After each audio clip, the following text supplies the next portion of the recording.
Bien le bonjour et bienvenue dans cette nouvelle vidéo Guide Echo saison 15.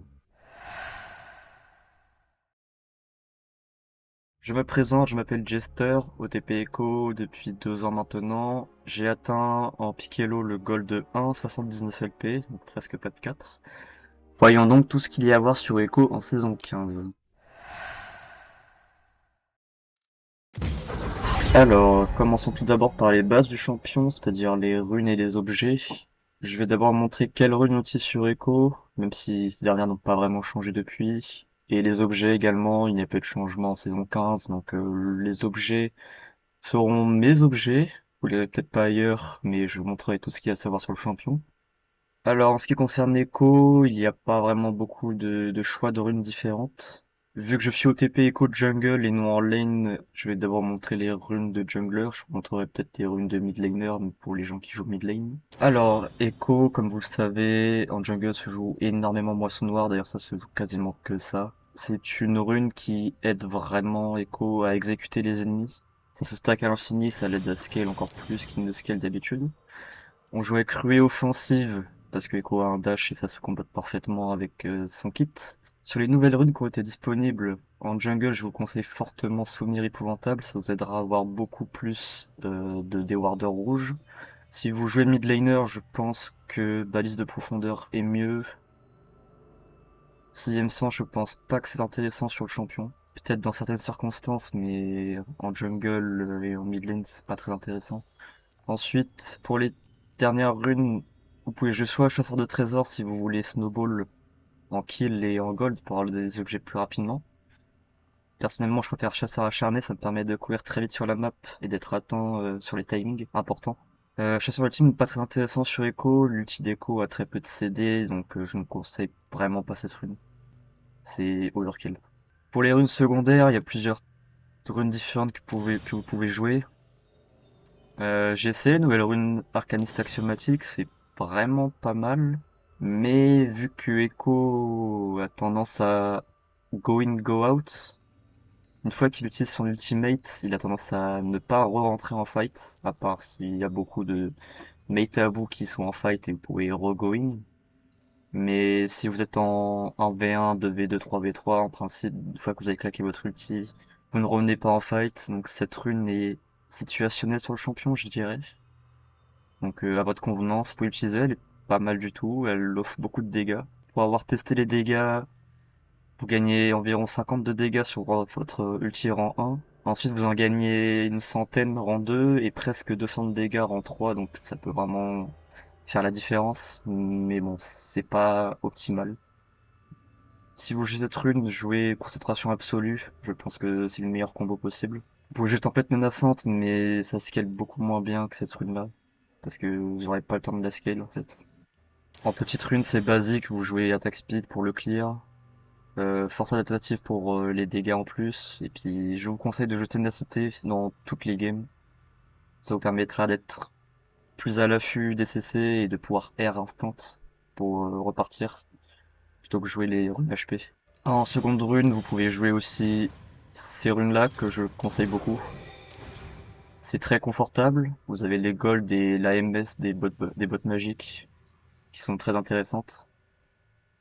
Et la polyvalence, je vous conseille, ça vous donne de la CDR sur les objets que vous achetez, en tout cas sur les stats uniques que vous récupérez des objets, plus des dégâts bonus de force adaptative.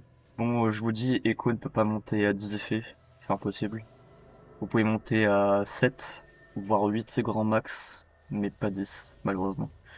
Donc vous n'avez pas tout le potentiel de la rune, mais c'est très intéressant, moi je joue avec, c'est très fort. Et si vous n'avez pas la polyvalence, vous pouvez toujours jouer avec Savoir Cosmique, qui vous conférera 18 d'accélération de sort d'invocateur pour récupérer votre flash plus vite, si vous aimez flash, soit pour kill, soit pour être safe, à votre convenance.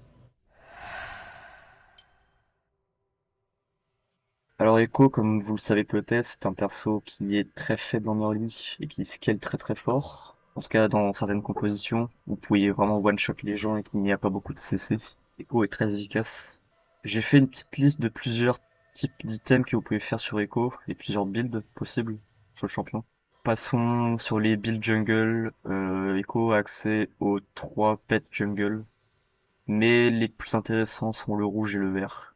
Le bleu, vraiment dans certaines drafts atypiques où il y a beaucoup de kites, beaucoup de vitesse de déplacement en face, type Lilia, Harry. Mais le rouge est beaucoup plus intéressant sur Echo, ça vous donne plus de dégâts, ça vous donne un slow qui permet de toucher vos sorts plus facilement, de rattraper la personne plus facilement, et surtout de la brûlure en dégâts bruts qui vous aide à one-shot les gens. Et le vert vous aidera à tanker s'il y a beaucoup de one-shot en face, donc beaucoup d'assassins, Kayn, Kiana, Syndra, Xerath. Alors l'item phare de Echo que je vous conseille de faire au premier bac impérativement, toujours, c'est le saut noir qui vous donne des HP de la puissance et qui vous aide à scale votre AP en fonction des kills que vous prenez. Donc toujours intéressant, les stats de base de l'item sont très intéressantes, donc prenez-le, toujours au premier bac. Les bots, vous les achetez en fonction de si vous avez les bots magiques ou pas. Si vous n'avez pas, vous rushez les items, c'est plus rapide, et vous faites vos bots en second item. Sur Echo, il a accès à deux bots. J'ai mis les bots rouges, mais vraiment, c'est vraiment que dans les drafts où il n'y a que des AD en face. Sinon, vous ne les faites jamais. Mais sinon, 50% du temps, vous ferez les chaussures de sorcier, et 50% du temps, vous ferez les sandales de Mercure. Sandales de Mercure, s'il y a beaucoup d'AP et beaucoup de contrôle en face, vous les prenez impérativement. Ça vous aidera à tanker un peu plus, d'avoir de la ténacité pour pouvoir air instant et repartir. Botte de sorcier, ça vous aide à one-shot les gens et à kill les tanks, donc faites-les. Surtout qu'avec la saison 15, les bottes magiques, les bottes de chaussures de sorcier ont été améliorées. Elles vous donnent 19 de pénétration de magique, flat, et 10% de pénétration magique. J'aime beaucoup ces bottes personnellement. En ce qui concerne le premier item corps déco, je considère qu'il n'y en a que 4 disponibles. Dans le Nashor, pour l'attaque speed, le clear, les dégâts au nit. Fléau Lich qui se combine extrêmement bien avec le E de Echo, qui va mettre un gros burst instantané. Ou Onde Orageuse, si vous considérez que les deux premiers items ne sont pas intéressants à faire et qu'il y a beaucoup d'assassins qui se mettent invisibles, ou beaucoup de champions qui se mettent invisibles, prenez Onde Orageuse, ça permettra de proc l'éclair sur eux pendant qu'ils sont invisibles. Si vous faites beaucoup de dégâts à l'avance et que l'éclair proc à la fin, il y a une chance que ça le tue. Donc très intéressant contre Kayn, Akali, Vayne, Kiana, etc., etc. Je conseille cet item. Ensuite, un autre item que j'aimais beaucoup à l'époque, en saison 12-13, quand c'était mythique, mais que je ne fais vraiment plus. Mais vous pouvez le faire, c'est toujours intéressant à faire sur Echo. Vous donne beaucoup d'HP, un peu de puissance, surtout le dash, c'est intéressant sur le champion. Et la protobelle qui vous confère beaucoup de combos disponibles, un gap close très intéressant avec votre E, votre flash, c'est pour rattraper les gens très très loin, et qui vous donne suffisamment d'HP pour tank que les autres items ne vous donnent pas. Donc si vous aimez bien cet item, je vous le conseille, mais peut-être qu'en premier c'est pas intéressant, faites-le plutôt en second, parce qu'il vous donne pas vraiment beaucoup de dégâts. Donc pour one-shot les gens en début de jeu, c'est pas intéressant. Mais pour follow-up les gens, ou pour fuir, si vous avez besoin, faites-le. En second item core, vous avez la flamme ombre, que je vous conseille pas avec la dent de Nashor ni avec la Féoliche, mais que je vous conseille fortement avec l'onde orageuse, qui se combat très bien à deux. Vous voyez beaucoup ce genre de stuff sur Gragas, sur Elise, sur même sur Nidalee parfois. Même si Nidalee ça tendance à faire Féoliche. C'est vraiment un combo d'item très très fort pour one-shot les gens, qui vous donne 30 de pénétration de magic flat, mais de rien.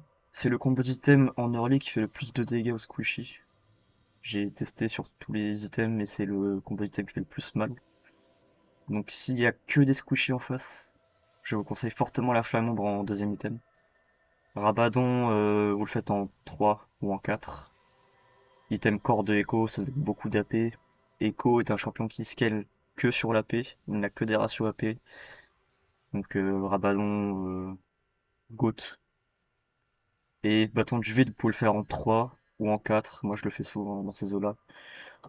En 3, vous le faites s'il y a énormément de résistance magique en face. Il y a beaucoup de tanks, il y a beaucoup de bruiseurs, de combattants, de persos très solides qui évitent beaucoup de résistance magique. Vous faites bâton du vide en 3. Sinon vous le faites en 4, voire en 5 s'il y a mieux à faire en 4. Mais item très puissant qui vous donne beaucoup d'AP. Il a été buff plusieurs fois, donc l'item donne des stats très intéressantes. Et il ne coûte que 3000 comparé à d'autres items, c'est bien.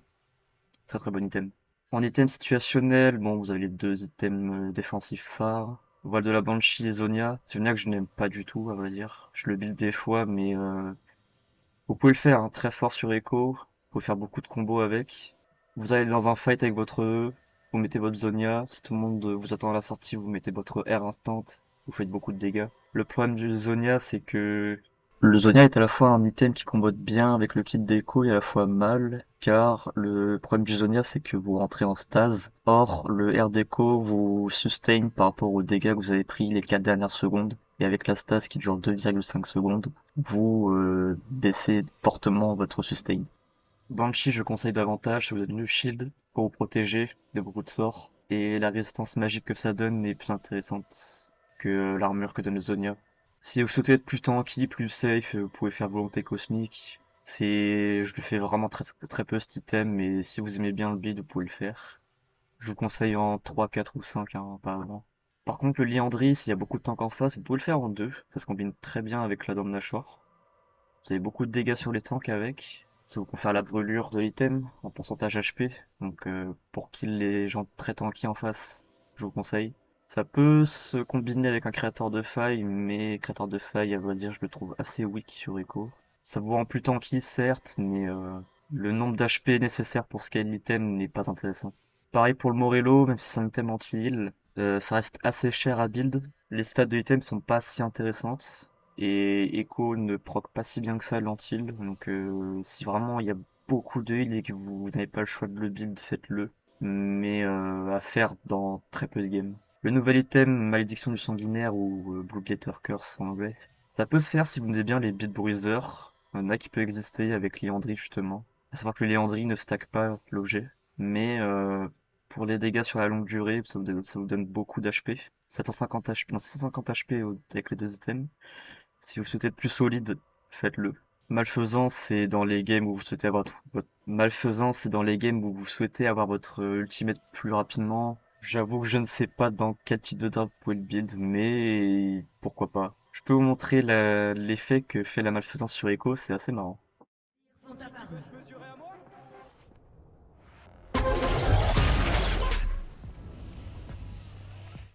Cuirassier, par contre, c'est un item assez intéressant sur le champion. Vous le proquez à votre E, parce que votre E est une auto-attaque. Donc si vous êtes au corps à corps et vous faites votre E sur quelqu'un, ça va proc l'objet. Echo est pas un mauvais utilisateur du cuirassier. Ça vous aide à être plus tanky, donc si vous n'aimez pas être one-shotable et que vous souhaitez pouvoir tuer des gens, par exemple quand il y a des Rengar, des Kha'Zix en face, des Talons, etc. Cuirassier peut être assez intéressant à build. Vous aurez 3000 HP très rapidement, donc ça peut se build. Et enfin, Protobelt, je la mets dans la catégorie situationnelle parce que pour moi, ce n'est pas un item core déco. En tout cas, c'en est plus un. Je sais qu'en Aoelo, quasiment tout le monde le build, mais moi, j'aime pas du tout. Donc, à votre convenance. Vraiment, ça se fait dans les drafts où il y a beaucoup de kites, beaucoup de range, beaucoup de difficultés à attraper les gens. À partir de ces items, je vais vous montrer du coup quelques exemples de builds que vous pouvez faire sur le champion. Voici le premier build que je vous propose, le core build classique. Vous faites Damnashore ou Lichbane. Personnellement, je préfère Damnashore en 1 parce qu'elle se build beaucoup mieux que la Lichbane actuellement à cause de cet item-là. À l'époque, elle se faisait avec l'alternateur X-Tech, donc vous aviez accès à 3 tomes d'ampli. C'était beaucoup plus simple à build. Depuis qu'il y a la baguette trop grosse, je vous conseille difficilement de faire l'IGBN en 1, c'est toujours très fort. Ça vous donne beaucoup de d'AP, de MS, etc. Surtout un gros burst en early, ça vous donne un très très gros spike en premier item. Mais à choisir, je préfère Dorn Nashor. Ça vous donne un clear beaucoup plus intéressant. Vous pouvez 1v1 pas mal de gens avec cet item. Des Amumu, des Karim, des Sejuani, etc. Ça reste dur de 1v1, vous pouvez vous faire tuer, parce que vous êtes fragile. Mais vous pouvez vous en sortir avec cet item. Le build anti-squishy que je vous parlais, il est assez bizarre à build, mais franchement, il marche très très bien. Onde orageuse à faire en 1. Donc, comme je vous parlais pour HBN tout à l'heure, vous pouvez faire 3 tonnes d'ampli. Vous pouvez racheter 3 tonnes d'ampli sur Echo en early pour pouvoir build l'item très rapidement. Il est pas très cher, donc il se build très bien. Il vous confère beaucoup de dégâts en early. Si vous voulez camp la botlane par exemple, c'est très très fort cet item. Ça vous donne l'éclair et surtout les god bonus quand vous tuez quelqu'un. Vous combinez ça à la flamme ombre et tout ce qui est squishy en face, ils se font massacrer. il n'a aucune chance. Ensuite en 3, moi j'aime bien faire le Féoliche, comme ça vous avez vraiment beaucoup de dégâts, vous n'avez pas besoin de Rabadon, vous avez assez de dégâts avec ces 3 items. Ça coûte 400 gold moins chaque le Rabadon et ça vous donne suffisamment de patates pour tuer les gens, vous n'avez pas besoin. Pour le troisième build que je vous propose, Dandashore Storm Surge, c'est un très bon combo que j'ai découvert récemment.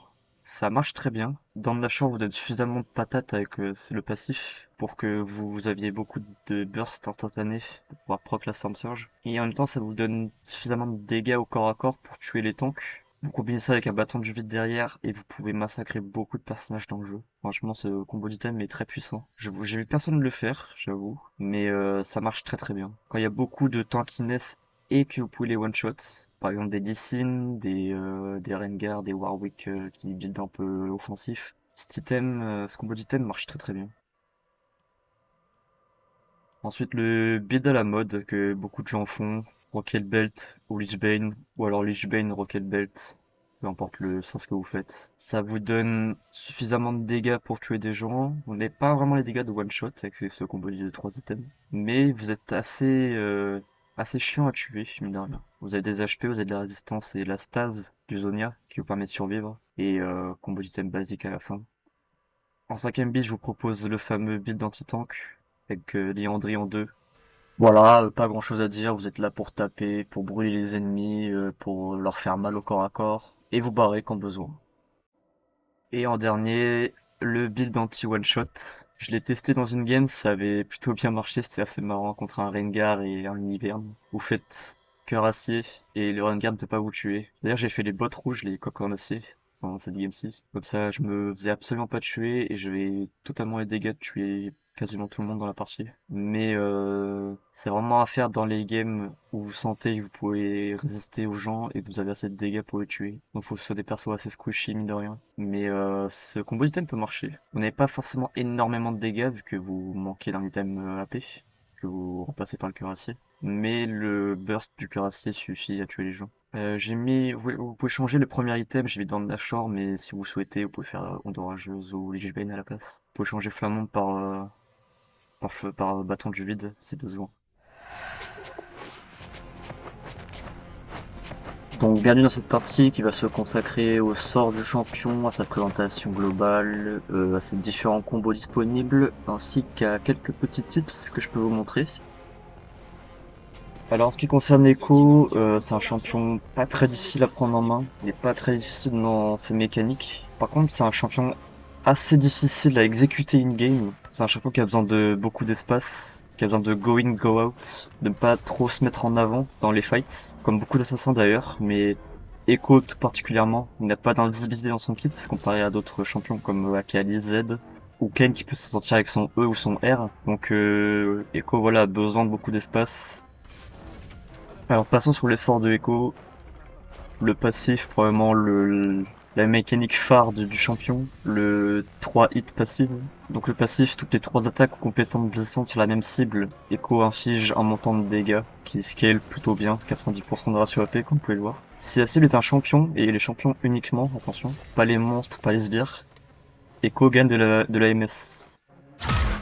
Vous avez un petit cercle autour de la personne, le cercle augmente. 3, je gagne de la MS et on va plus vite. C'est pour ça que Echo est très fort en going go out. Vous proquez le passif 3 fois et vous vous barrez.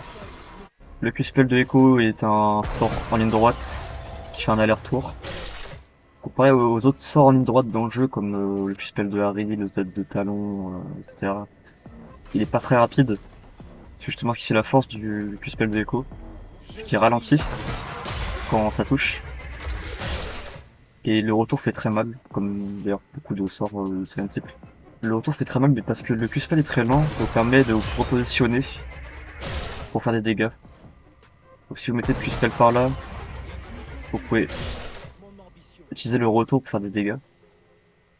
La lenteur du Q-spell vous permet de vous replacer en fonction. Vous mettez ça là par exemple, ça touchera pas d'ici. Si vous mettez là et que vous vous déplacez sur la personne, le Q-spell revient toujours sur Echo. Donc essayez de bien vous placer quand vous mettez un Q-spell. Le Q-spell de Echo est d'autant plus fort parce que Il applique 2 passifs sur le champion ennemi, ou sur le monstre, sur n'importe quoi. C'est le meilleur sort de écho pour wave clear par exemple. Quand il y a beaucoup de sbires, vous faites Q-spell, vous attaquez les 3 mêlées pour prendre le passif une fois, et le retour va tout tuer normalement. Le Z de écho, qui est probablement le sort le plus difficile à utiliser correctement, c'est une zone au sol, je vais montrer. Voilà, une zone au sol qui prend 3 secondes à se lancer, et à la 3ème seconde, elle s'allume, et il faut rentrer dedans pour stun les gens à l'intérieur, qui sont à l'intérieur de la zone. Petite info supplémentaire, le stun de Echo dure 2,25 secondes et n'augmente pas par les niveaux. Donc niveau 1, vous avez le plus gros stun de l'entièreté du jeu. Et vous gagnez un énorme shield, comme vous voyez. Là je gagne 1290 de shield, ce qui est gigantesque. Le shield de Echo scale vraiment fortement, comme vous voyez. Cependant c'est pas fini, comme vous voyez le Z de Echo a une autre compétence. Le passif du Z d'Echo qui est extrêmement puissant. Les attaques d'Echo contre les ennemis qui ont moins de 30% de leur PV infligent 25% des PV manquants en dégâts magiques. C'est-à-dire que là, à l'auto, je fais 125 parce que j'ai la zone mâchoire. 125. Et là, je fais des dégâts en pourcentage de HP bonus.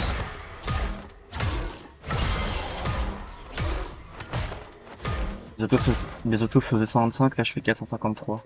C'est vraiment beaucoup. Le passif des déco est extrêmement puissant. Il fait partie des 3 sources de dégâts majeurs du champion. Avec le passif normal, son passif du Z et puis le R qui reviendra plus tard. Le passif du Z déco est très intéressant parce qu'il se combotte extrêmement bien avec le E de Echo. Vu que le E de Echo est une auto-attaque. Je vais vous montrer, d'ailleurs le E de Echo est un double dash. Vous dashez d'abord. Dash qui vous permet de passer à travers beaucoup de murs, esquiver des sorts, faire beaucoup de choses. Vous pouvez passer à travers ce mur par exemple, qui est assez large mine de rien. Le Nexus par contre c'est pas possible.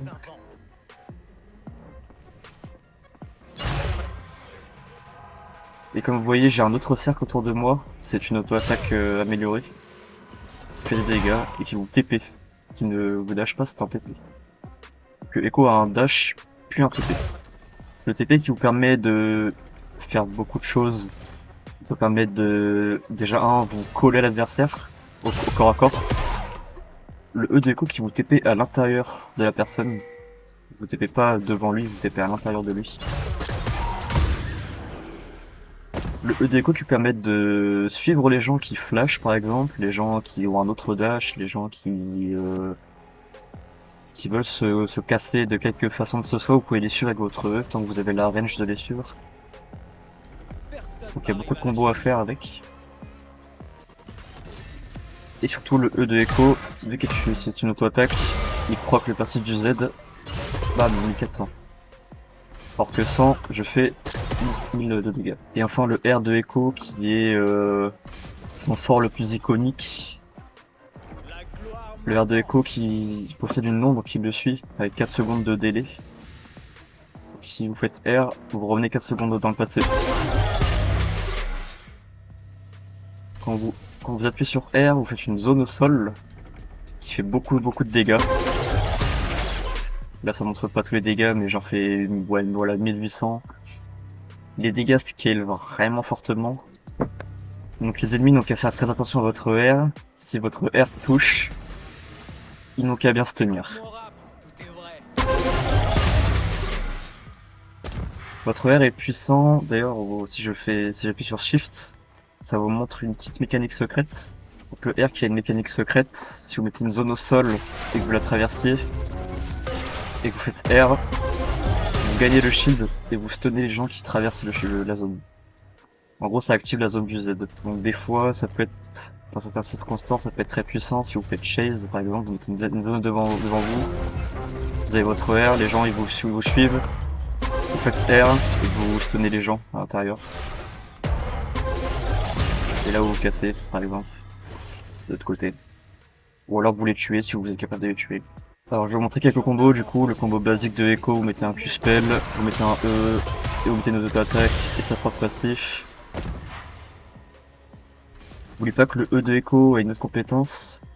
Echo peut utiliser ses autres compétences pendant la ruée. Regardez, c'est la petite phrase en noir. Donc vous pouvez EQ, ça lance le Q-spell instantanément. Vous pouvez EZ, et ça cache l'animation du Z. Très fort si vous voulez gank. Les gens ils vont pas s'entendre au Z normalement. Donc vous faites EZ, E, Q-spell auto-attaque, et ça proc le passif, vous cassez. Ou alors vous continuez à l'auto-attaque au corps à corps, et vous le tuez. Echo a une très grande allonge avec son E et le flash. Donc vous pouvez E, flash, et choper la personne très rapidement. Il y a une mécanique de Echo qui s'appelle le E atomique. C'est une mécanique quand la personne est en dessous de 30% HP. Vous proquez du coup le passif du Z avec votre E. En plus de ça, vous avez le Fléau de Lich qui va proc. Vous avez la Dent de Nashor qui va proc. Peut-être même la Femme Ombre. La Femme Ombre qui va proc d'ailleurs. C'est moins de 40% HP.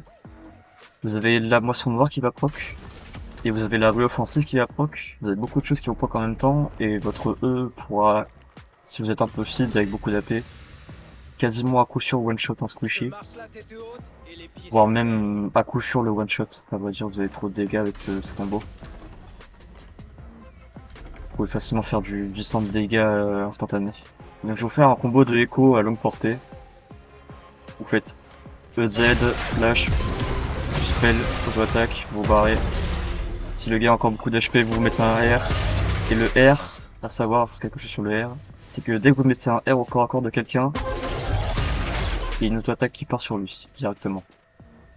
Ça peut être très fort si vous avez une proto-belt par exemple, vous mettez un R sur quelqu'un. Alors il faut savoir quelque chose avec la proto-belt, c'est que en plus d'être un dash, et Echo est probablement un des seuls persos du jeu à faire ça, à ma connaissance, c'est aussi un reset auto-attaque. Donc regardez, ça fait boum, proto-belt, auto-attaque direct. Ça peut servir à faire énormément de combos sur Echo. Vous faites EQ, proto-belt, auto-attaque, instantané, et vous avez le proc passif qui proc le plus rapidement possible.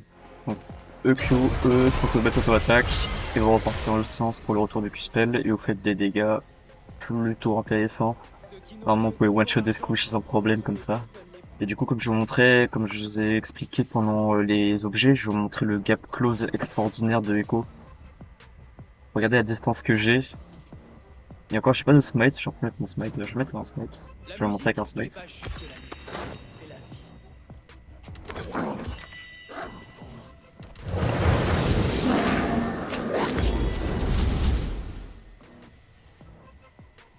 Donc là, j'ai une distance au champion assez élevée.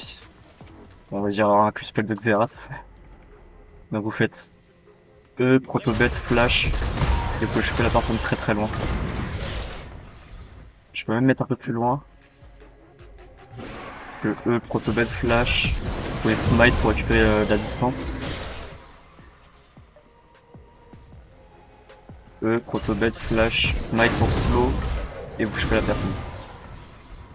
Et si vous n'avez pas assez de slow, vous pouvez même plus spell la personne, ça va le slow, du coup. Et là vous avez beaucoup de dégâts. Je vais vous montrer quelques tips sur les murs que Echo peut faire. Tout d'abord, il y a un gank très marrant que j'aime bien faire avec le champion. Il y a un drapeau qui a été ajouté, c'est plus simple de le voir maintenant, mais avant vous deviez cliquer entre les deux arbres ici. Vous mettez là. Il faut viser entre ce mur là. Et vous allez horizontalement et vous pouvez gank comme ça. Si vous mettez une zone par là, vous pouvez choper le champion ennemi qui va vous voir dash et partir. Vous pouvez E directement sur lui et il va rester au stun. Au lieu d'être ici par exemple, ça prendra un peu moins de distance. Ça va être un peu plus long, du coup la personne en principe pas le temps de fuir. Si vous vous mettez ici, vous mettez une zone par là, vous dashez et vous rentrez. C'est un petit tip que je vous conseille, c'est pas simple à faire, vous pouvez le foirer très facilement. Par exemple si je suis un peu trop loin normalement. Voilà, là j'ai pas réussi. Faut bien vous mettre entre les deux arbres. Alors moi si ça marche. Voilà. Ok, vous pouvez dasher aussi à travers le mur de l'Herald et du Nashor, c'est pas simple à faire. faut bien aller ici, il y a un petit creux, que vous voyez. Vous vous mettez là, et vous devez dash par ici, juste à côté du bush. Vous pouvez dash à travers le mur. En game, je l'ai énormément foiré, en tout cas de ce côté-là, je l'ai énormément foiré. Vraiment parce que je regardais trop ici, donc il faut vraiment vous mettre plus à droite. Vous pouvez dash. Pour fuir ou pour gank, c'est très fort. Autre tip, s'il y a ce mur-ci qui peut être dash, on dirait pas comme ça, mais vous vous mettez dans le creux de la pierre ici.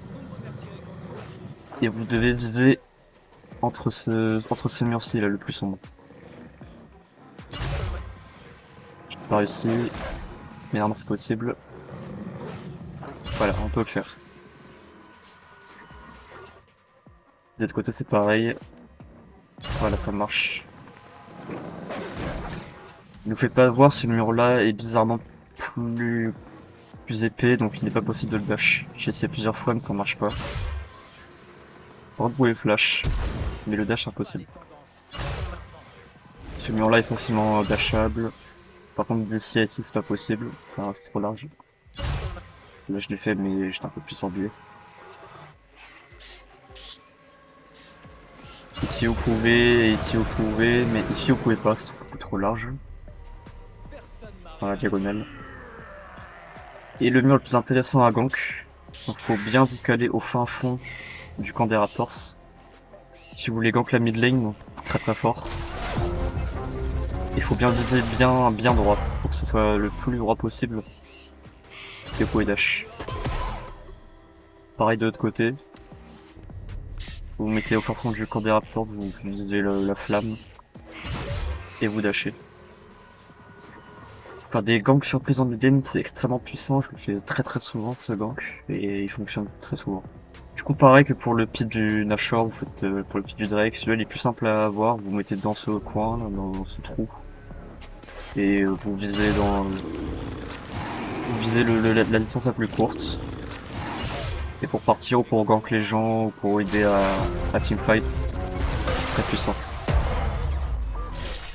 Alors il y a ce mur là qui est un peu bizarre, vous pouvez le dash avec une certaine trajectoire. Il me semble qu'il faut vous coller entre les deux pierres ici. La pierre un peu angulaire qui ressort un peu. Vous vous mettez là, il faut viser cet endroit là le plus enfoncé. Et vous pouvez dash, normalement.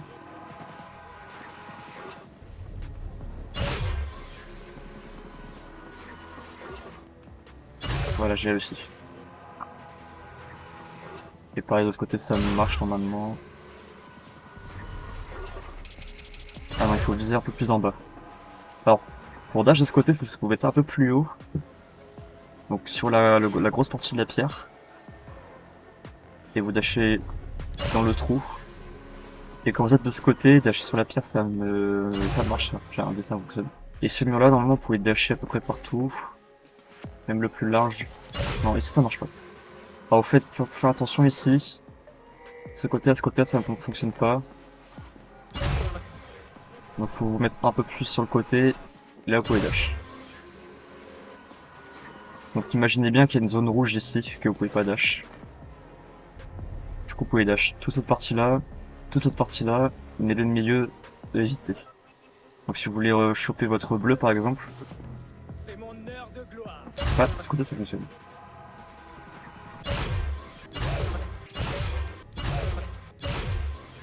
On dirait qu'il y a quelques trajectoires possibles, mais vous évitez quand même, c'est très facilement foirable. Donc mettez-vous par là, ou mettez une zone pour choper votre E, ou choper votre E très loin. Pareil du pit du Nashor ou d'Herald. Il y a un trick pour choper votre Krugs plus rapidement, pour invade ou pour revenir faire vos camps. Vous mettez une zone, vous mettez un E, et vous dashez dessus, et vous y êtes. De l'autre côté c'est pareil aussi, vous mettez une zone, vous mettez un E, et vous dashez dessus.